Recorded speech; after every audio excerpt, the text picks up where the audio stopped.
All right, guys, one more video from Tim Cain. This one is, it's on Concord. It's on bad games. So yeah, of course it's talking about Concord. He must be, right? Let's see what Tim says about bad games.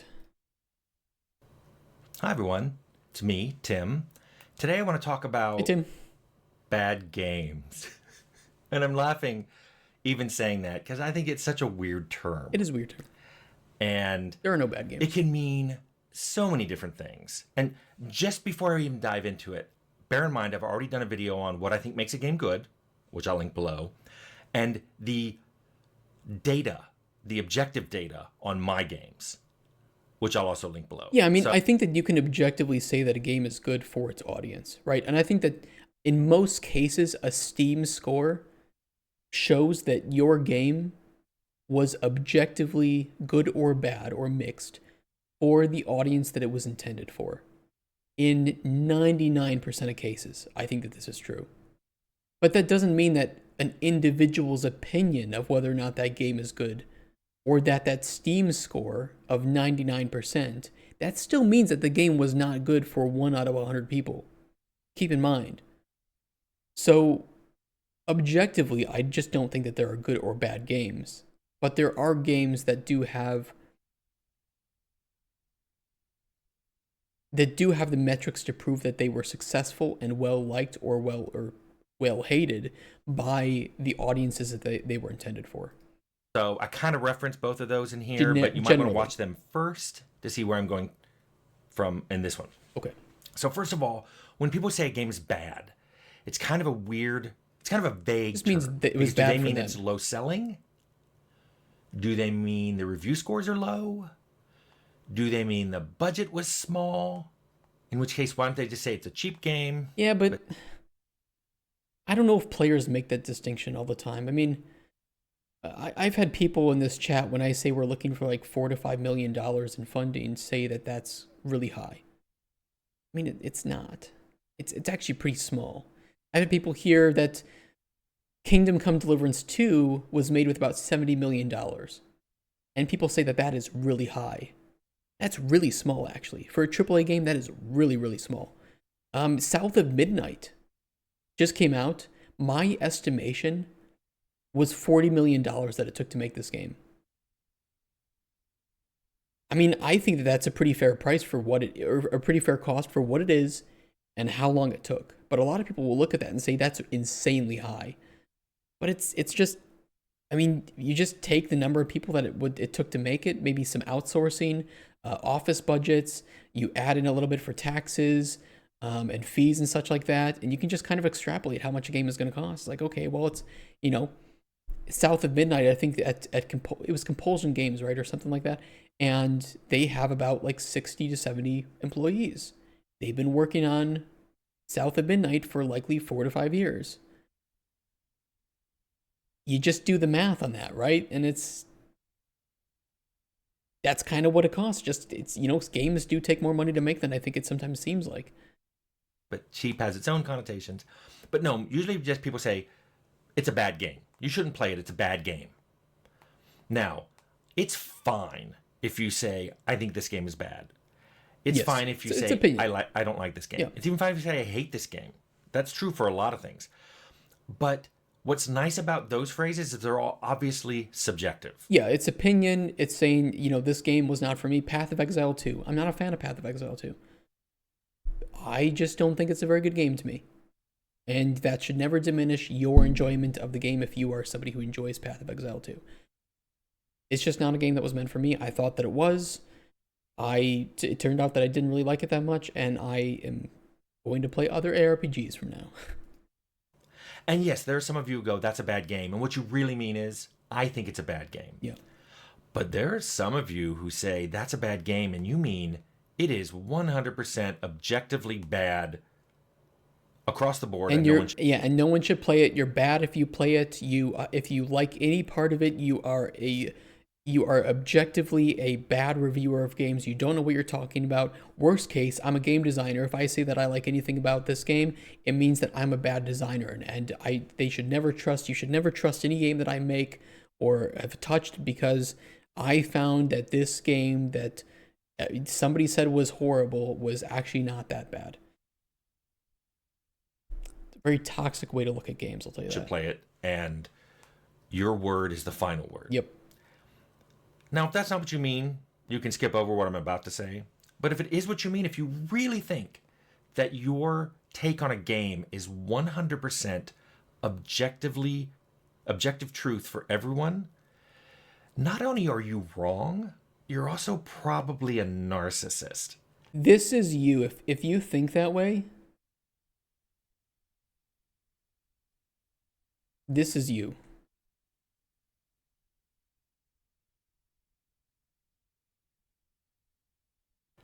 Now, because of that, everything I say from now on is just going to deflect right off that narcissism shield. But you should probably know you get talked about in game development circles. Game narcissists are well known and discussed. We will never say anything about it publicly. Well, I will, but I will you too. wouldn't if you're working on a game because you don't want to. You don't want the people who end up not liking your game. He called me a narcissist. No. Yeah, I mean, I don't know. There's a difference between attacking gamers and attacking a gamer, right? That I think that is the customer always right in matters of choice, in matters of taste. Sure, but that's a matter of taste, and that is a matter of their taste, not a matter of your taste. Your subjective opinions about a game do not dictate and should never dictate somebody else's subjective opinions about a game. I don't think Baldur's Gate 3's story was anything to write home about. It had memorable characters, it had some really awesome moments, but it was like a 7 out of 10 story for me. But if the game was a 10 out of 10 story for you or an 11 out of 10 story for you, I am glad because that is an experience that you will remember for the rest of your life. And I hope that the next Larian game can do that same thing for you. But for me, it just didn't hit that same mark. It's just an opinion. It's just an opinion. But you do get talked. If you are the narcissist that Tim Cain is talking about, you do get talked about. And it does stress us out in some cases, especially if you're like very loud or very vocal or you have a lot of followers, a big influence. If a big influencer saying that they didn't like your game because it just wasn't for them, it's fine. It kind of hurts, but it is what it is. But if you are just like spreading shitty misinformation or attacking other people in the community for it, we can't always do anything about it. Like, we can ban you from the community if you're just causing toxicity, but there will be other people that will see that we're banning that person for toxicity and think, oh, they're banning that person for criticism. Therefore, they ban people who criticize their game on the forums or something or on Discord. And it's like, no, this person was literally just trying to cause a problem every waking moment of their life in our Discord or in our forums. And we don't want that. We want creative criticism. I don't know what I was trying to say. We want criticism, but not toxicity. And some studios, unfortunately, I think, don't root out that toxicity. They bank on it. I mean, how many of us are part of like Discords where they just allow toxic shit to happen, and any new player who like has a problem or is trying to say that they like something that the rest of the veteran groups don't like is just shut down or attacked. I see that happen a lot with like MMOs, right? That anytime an MMO makes newbie friendly content to the game instead of making something that is for the veterans who have 10,000 hours in the game, it just gets attacked. And then the game, they were like, why aren't any new players playing the game? Well, maybe because you guys are a bunch of assholes to new players. I'm sorry, Tim, I went off a tangent. Narcissist. No, I'm not calling. If you don't like one of my games, you're not a narcissist. If you think my games are objectively 100% bad and they're bad for everyone and anyone who likes it is stupid, yeah, you're probably a narcissist. True. And that's where things get weird about people talking about games. They go into this deep dive of here's all the things that are bad about this game, and a lot of things they're talking about fall into, like, for someone who likes the game, it's either a feature no one cares about. Like when I talked about how hard we worked to make feet not slide and fall out in Arcanum, a lot of you said, oh no, that was really important, I love that. But we spent a lot of time on it. I mean, a lot of time. And I keep thinking back, going, what could we have done? What could we have fixed? What new feature could we have added if we hadn't spent that much time on that? Yeah, because honestly, if I don't know how much time. I don't know what percentage of the game's development or the total man hours went into fixing the feat size, but let's say it was 20%, and that's a crazy high amount. Let's go with 10%. Maybe that's a little bit more fair. Um, that would be 10% more features if they just let the feet slide a little bit. Nobody would have cared because the game would still be fun, and this small thing that adds very little value arguably shouldn't have been worked on in favor of other things. Take a look at Assassin's Creed Shadows. I got in a lot of trouble with some people in chat because I was criticizing Assassin's Creed Shadows for things like the bamboo getting cut when you swung your sword. Now, my criticism wasn't that this was not cool. It was that every little bit of time that you spend working on something that doesn't bring the maximum amount of value to the game, you're usually having to sacrifice that then to create something that doesn't bring the same level of value to it. And that time could have been better spent. That money could have been better spent working on something that made the game more appealing to the core audience. And that every little decision like that adds up. And on a big AAA game, that adds up to not just $10 million of a budget, that doesn't add up to $100 million. Assassin's Creed Shadows likely, with marketing, cost $300 to $400 million to make. It really did. I promise you. And like we've talked about before, if your game is that big in budget, it's going to have to make that money back and more. And would you rather have spent time focusing on cutting bamboo, or do what a lot of like Japanese developers and Asian developers do, and they focus on making the gameplay really good? And if they can implement some things that are more immersive, they do it. But if they can't, do you know how many Western people actually complain when something isn't super immersive in a game like Neo or Elden Ring? They say nothing because the game is really good. And Elden Ring cost a hell of a lot less money to make than Assassin's Creed Shadows. And it has made back a hell of a lot more money than Assassin's Creed Shadows. So clearly there's kind of a disconnect here between value for cost. To some people, those feet sliding wouldn't matter. How do I know? Watch Diablo. Their feet slide all over the place. It looks like they're skating around on an ice rink. It came out a year before Fallout. Nobody cared. Nobody cared. So similarly, there are other things people don't care about. You think the writing is juvenile. Other people don't care about that. I don't like romance in my RPG writing. And it kind of makes me go, and I often think it's poorly done. It makes everybody in the world feel like this, everybody in the world is a horny bisexual person. Tim, thank you. It's the same problem I've had in so many RPGs. And it's not even that it's... I know Tim's retired now. Tim is retired now. He hasn't, worked on a game in a little while. But it still happens. It was one of my biggest problems that I had with Baldur's Gate 3 romances. It was one of the biggest problems I had with Dragon Age Veilguard. I think that the way Tim worded it is exactly perfect. They're just some bisexual horny character. And all that they exist to be is to fuck or be fucked. That's it. And I know that people like it. Even I like playing it. When I play like a game like Mass Effect and I'm choosing, a character who I want to romance, it's giddy. It makes me feel cool feelings. And I like, kissing Tally or something or Miranda, butt shots, great. But at the end of the day, what I appreciate about those games is not just those romance scenes. In fact, the romance scenes, I don't even remember details of those romance scenes. I remembered the moments of romance or the moments that mattered, like Tally's hearing about her father with the Geth.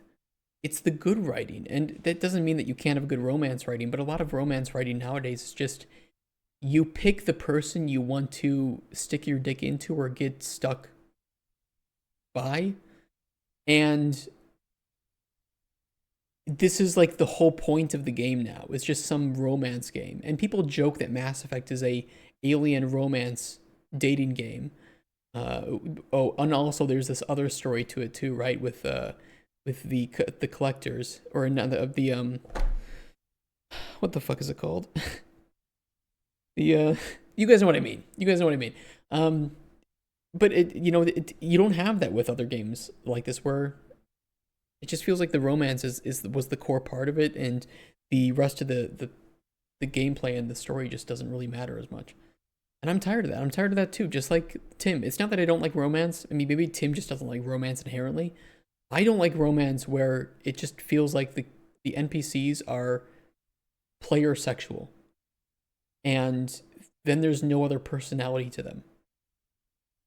Feel, and I often think it's poorly done. Yes, it is. Makes everybody in the world feel like this, everybody in the world is a horny bisexual person. It makes your world skew in a weird thing that you may not be thinking you're skewing, but you are. But yeah, you are. In no way would I think that makes a game bad for everyone. Especially in a lot of them, you can just avoid it, just ignore it, don't do it. So that's why I often say, yeah, I don't really like this game, or I don't play this game. But I rarely talk about games I don't like because I stop playing them. If you don't see... This is true too. Yeah, I mean, there's a lot of games like that where I don't talk about it because I tried it and it was like, okay, this is not for me, and I'm here.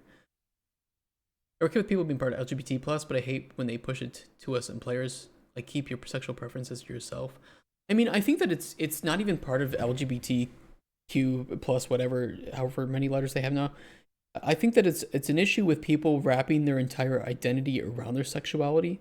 And I think that this can happen with anyone, by the way, not just people who are non-straight. But they've wrapped their whole identity around it, and now everything has to be seen and done through that lens. And that can happen with skin color too, or political ideology. I think is a very common one, right? People see themselves, I am a Democrat, I am a Republican. This is now defining everything that I believe and want to accomplish is going to be in line with my party, right? It's tribalism of people grouping themselves up with other people that are part of their tribe, and they all go along with all of the good things and the toxic things of that group. And the LGBTQ community is no saint here. There are some really awesome parts of the LGBTQ community, and there are things that are not so great about it. And that, you do have that sort of, in some cases, pushing or forcefulness, or the goal that every person must adhere to their own beliefs, right? And I think, again, every tribe is the same way to this, which is why I just don't. I got in a little trouble with some friends of mine, I guess, and they don't talk to me anymore. But I just said I'm not an ally, but I'm not an enemy either. I don't ally myself with groups because I don't agree with everything that pretty much any group in the world does. I will ally myself with individuals, and I will have people that I think are friends and that are nice and that are fun to be around and that are not bad people according to my own moral and ethical values. But I'm never going to say that I am a supporter of insert group name here, unless I can be 100% sure that everything that that group is doing is something that I agree with. Part of this is because often bad things get spread across media. We only see bad sides of communities. We do. And I think that sometimes communities can be very ostracizing to other people that would fall under their tribe who don't agree with it, right? It's you are either part of this cult-like mentality or you are kicked out of the cult and never allowed back in. And I think that there are, I know a significant number of people who would be part of the LGBTQ community that would never agree with some of the more extreme things that they do.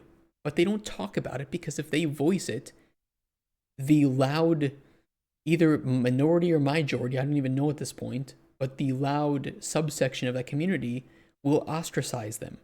And now they feel like they don't even belong to their own people, is kind of how they see it.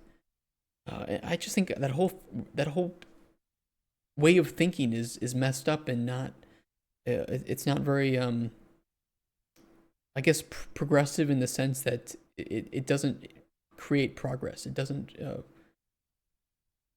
it hinders progress. It doesn't emphasize it. So, yeah, I don't know. I don't like groups. I don't like saying that I'm part of a group. I like Tim. Tim is gay. There are other gay people I don't like, and it's not because they're gay. It's because they're not very good people. Um, Tim is a nice person. I think Tim's cool. Tim has a lot of great views, and I agree with him on a lot of matters of our career. I assume that we also have pretty similar uh, ethical values that we try to uphold within the game industry. Him being gay, I don't really care because it doesn't do anything for me. But you know, if Tim wanted to kiss me on the cheek, I would accept it. You're clearly a Nazi, right? That's how some people think, right? Me talk about I don't want to sexualize Tim. Tim, I'm sorry. If you're seeing this, I don't want to sexualize you. That's weird. I will sexualize fictional characters, okay? Because they don't exist, and I will sexualize my wife because I'm allowed to. But there are some really hot dudes, and you know what? I don't think Henry Cavill is ever going to watch this video, but you know what, Henry Cavill? I'm sorry. But if you ever wanted to bang, I am so down. On this channel. It's because I haven't played it, or I played it and I didn't really like it, so I didn't finish it, and I don't have anything to say about it. Yeah. But I've seen people say things like, I'll give an example. People say Henry this about all of them. There are people who don't like the original Fallouts, or Arcanum, or Temple, or Bloodlines. But let me talk about like Outer Worlds. There are people on this channel who go, Outer Worlds is bad.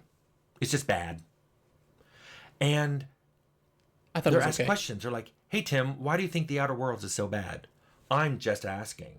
As if that question is objective. Like, we've defined that it's bad, and now we want your explanation. Yeah. Well, first of all I can tell you is, look at the reviews. Tons of people liked it. Yeah, what are the reviews of Outer Worlds right now? I just found Outer Worlds a little bit forgettable. But I didn't hate it. 83%. That's a clear majority. That's not even mixed. That is most. They continue to like it. The review score has not changed. This game has been out almost 5 years. At the time of this video, it's been 4.5 years since Outer Worlds came out. The scores have not changed.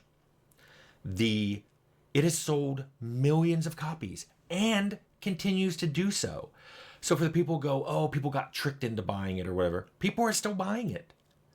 No one's tricking them, saying that you like were tricked into thinking it was going to be Fallout New Vegas. Millions of games come out that say made by the person who made this. And if you look at Outer Worlds, you can see the Fallout genealogy in it.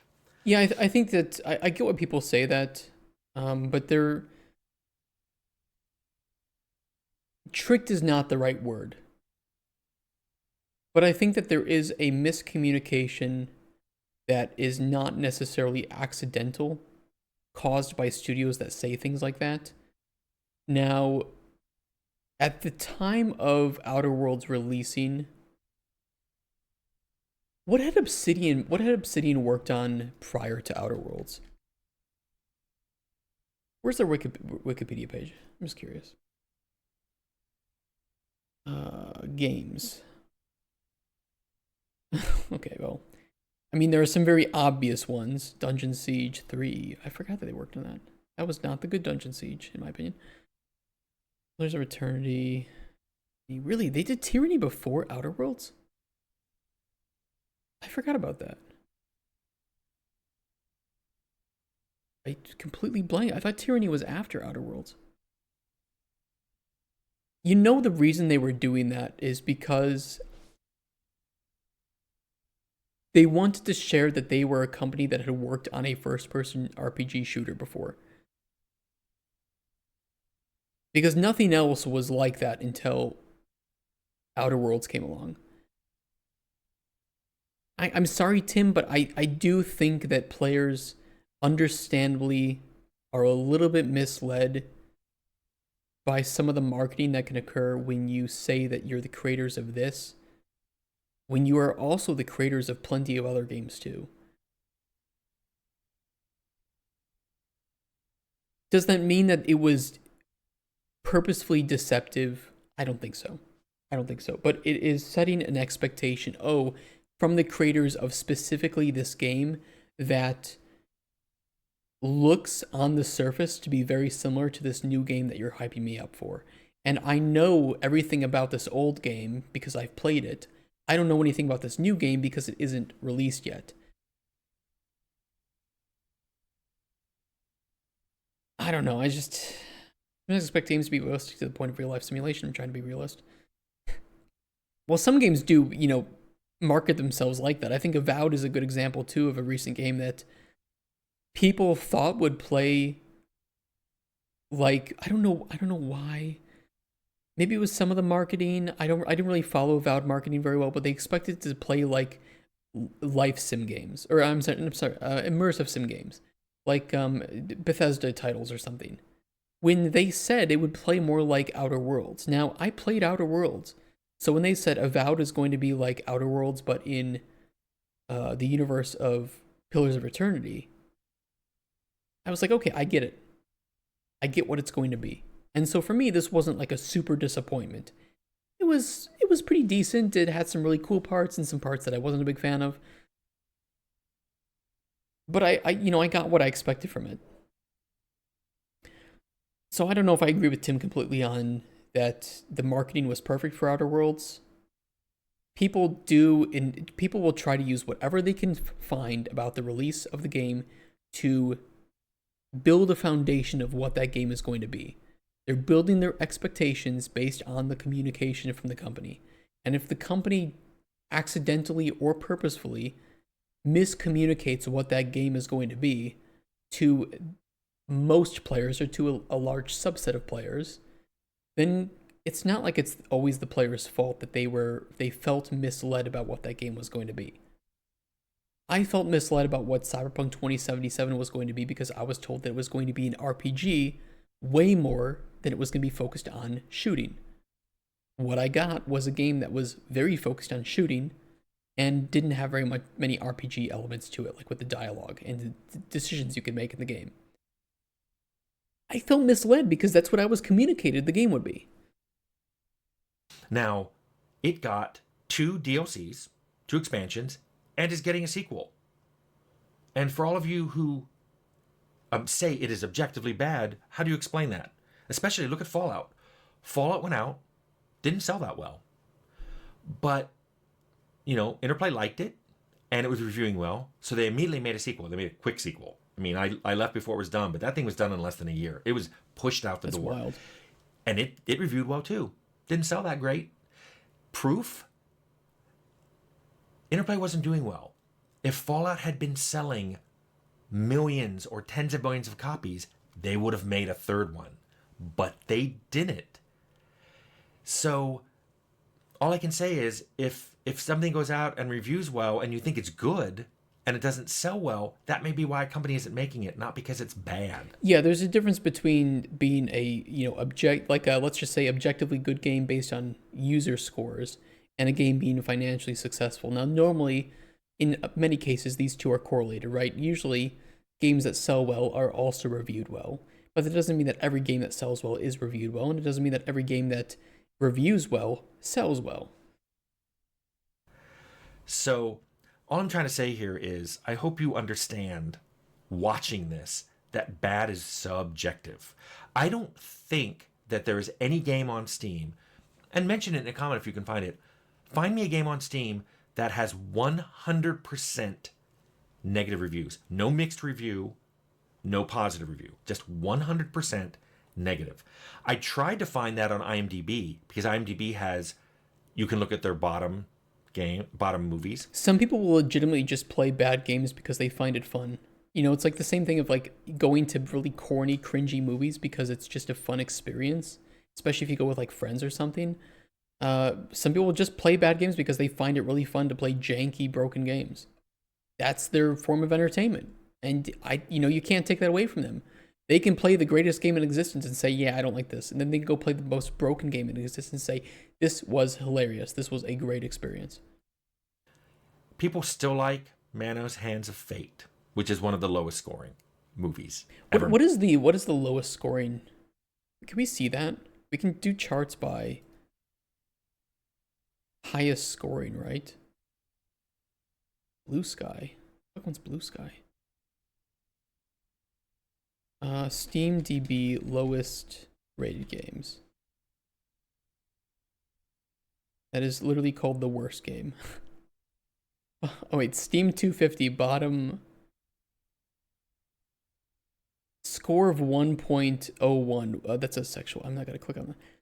I'm not gonna click on the sexual game. Okay, just know that this is the second lowest rated game on Steam. Called Identity, and even this is 20% positive. New breed of massively multiplayer online role. Okay, well. The last update made by the developers was over 5 years ago. Early access. Yeah, that'll do it. That'll definitely do it. But there are people who like it. Breed equals NFT. And not the MST version. Oh, fuck. The Mystery Science Theater. So I love Mystery Science Theater. Just acknowledge bad games. What you mean by bad games are bad for you. Yep. And sure, keep on saying you don't like it, you didn't like it, here are the reasons you didn't like it. But if you start arguing with someone over something you didn't like that they did, understand that that argument at its basis is fruitless. You're arguing over whether chocolate is better than vanilla. I mean, the answer is chocolate. Yeah, right, Tim. I knew he was going to say it. They'll argue vanilla. Are they wrong? Am I wrong? It's taste. And to think that your taste is 100% objective, defined, scientific truth, that's scary. I know some people like to talk like that, but they don't really believe it. I mean, people get all up in my shiz for some reason because I love eating chicken tenders, okay? I am a chicken tendy enjoyer. I will not take it back. This is me, chicken tendy enjoyer, okay? When I go to McDonald's, you know what I buy? Chicken tenders. You know what else I've ever bought at McDonald's in the last 10 years? Nothing. I only buy chicken tenders. I don't even get sauce. I eat regular chicken tenders with fries. This is what I do. Chicken tenders. Okay, now this is I love it. It never gets old for me. I love it every single time unless they're cold. And I can eat it any day, every day if I wanted to, but I don't want to because that would make me fat.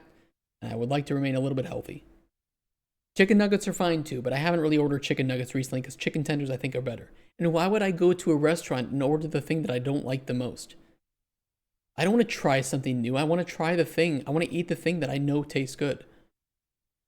I don't want to be disappointed. I'm going to take the easiest solution. I might like something that is provided to me that isn't chicken tenders, but you know what I'm going to buy? I'm going to buy chicken tenders because I know they're going to taste good. Sometimes I play mixed review games to see if the games are that bad, and then I get surprised of how the games are badly reviewed and are actually quite decent. Look, I didn't hate Starfield, okay? Was it the greatest game I ever played? No. But you know what? I have 100% achievements in Starfield. 202 hours. It was a game, but I didn't hate it. It's not the worst game ever made. It's far from the worst game ever made. But I know that that's going to rile up some communities. It was a game. I didn't regret my money spent on it, but it wasn't the best game ever made. Really believe it? Okay. But if you really believe it, ooh. I'd stop talking like that. Anyway, I've said before, on any game I've put out, I can point to elements I didn't like. Yep, same. Some elements I didn't even want. Same. That's normal. When you play a game, it's normal not to like all of it. And if you find yourself being one of these people that once you like a game, you can't even think of anything wrong with it, and you're like that with a lot of games, you may be a little guilty of black and white thinking, where once you like something, everything about it is perfect, and once you hate something, everything about it is bad. This just happens so commonly. I think it happens with anything, and not even just games, but like movies, music, food, anything that has some subjectivity to liking or not liking it, I think will automatically fall under this way of thinking for a lot of people. Absolutely happens. Like I said with Baldur's Gate 3, it was really hard to bring up any constructive criticism of why Act 3 felt worse than the previous two acts without just having ire rain down on you for people who loved everything about the way that Act 3 worked. You give it some time, those people I think move on, or they start to, the magic gets pulled away from their eyes, but they're like, you know what, actually, yeah, it was kind of messy. Isaac, more like something, the more willing I am to put time into criticizing it. This might be why I'm divorced. I think that's also true, right? The more passionate about something, the more that you might want to criticize it, because you want to see it become even better. You want to see it be the best thing it can. And for me, the reason why I criticize games like Baldur's Gate 3 so heavily is because I want Larian Studios to make the best CRPGs, the best turn-based CRPGs in existence. I love turn-based CRPGs. I love Larian games. I love the studio. I love the thinking that they put behind their games. And that's why I want every single one to be even better and better and better. Try to look at games as nuance, a nuanced product. Nuance, Tim, in 2025? Nuance? Really? You expect nuance? No, I wish, Tim. I really do wish. Decide what it is you like and what it is you don't like about every game, and that will help you find new games. And I've said it before, try to find reviewers who think like you do. I've mentioned before Mortismal Gaming. One reason I like watching Mortem review things is he waits until he does it to 100%. So when he's playing a game, he will go, I'm not going to tell you whether I liked it or not because I want to see all of it. That way it may have a rough start, but get really good, or maybe really good and just get horrible at the end. Yep. And then he talks about that. I love the other day he was doing a narrative RPG. And he said, things look good so far, but I haven't finished the story. And narrative games succeed or failure based on their narrative. Thank you, Tim. Thank you. I'm glad that you said it. I've tried to say the same thing. When you play any game, you need to determine what its pillars are. And a story-driven game, the same reason I didn't like Dragon Age Veilguard, even though it had some pretty fun combat and some pretty other awesome elements like the visuals. I play a game, I buy a Dragon Age game because I want what? Story, characters, choices. This is what I want. Top 3. Everything else can be kind of shit, but if you give me the best damn story, characters, and choices that I can make and those consequences, I might enjoy the game, even if it's a bit janky. I bounce Flareon's games pretty hard, not sure why. I know why I fucking hate halflings. The design of halflings and like dwarves and stuff in those games are it's kind of weird. I don't know. I don't know. I think they have proportions that don't always match up to the way that we see, like people who are smaller in real life, right? I don't know. You're going to put out a game and you're going to go, this is an It's like Uncanny Valley. We're missing these features. It's the reason we're not really strong in these other game elements because we're a narrative game. Well, then it's okay for people to judge you on your narrative. So I like his reviews. His reviews often line up with how I feel about games. Not 100%, but usually if Mortem likes a game, I'll like it. If he doesn't like it, I won't like it for the same reasons. So I recommend that you find a reviewer like that.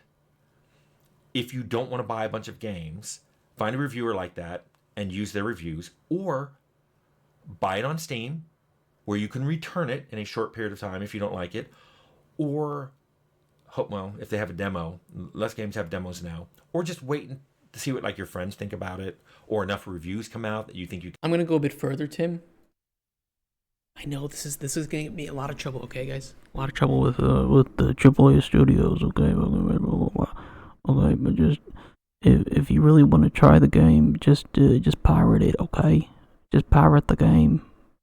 Don't ask questions. Just press that little magnet link right there. It's gonna open up Qubit Torrent, okay? And then you can download the game and try it yourself.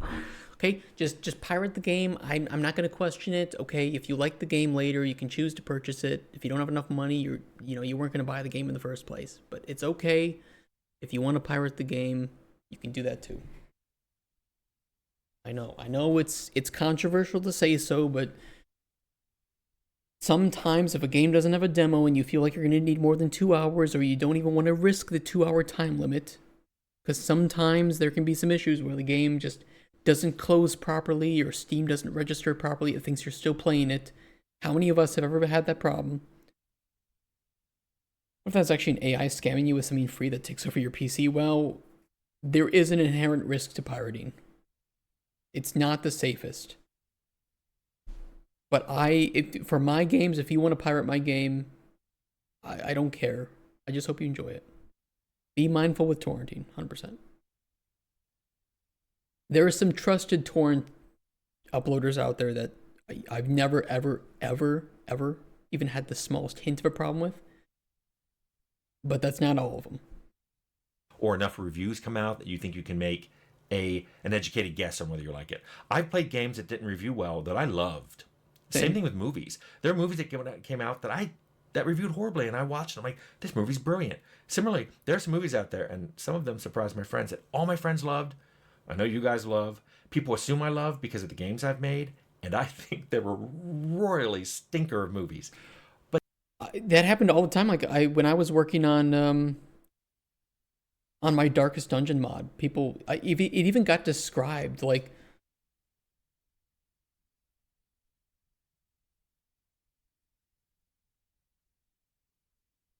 I know there was like a PC Gamer article about it.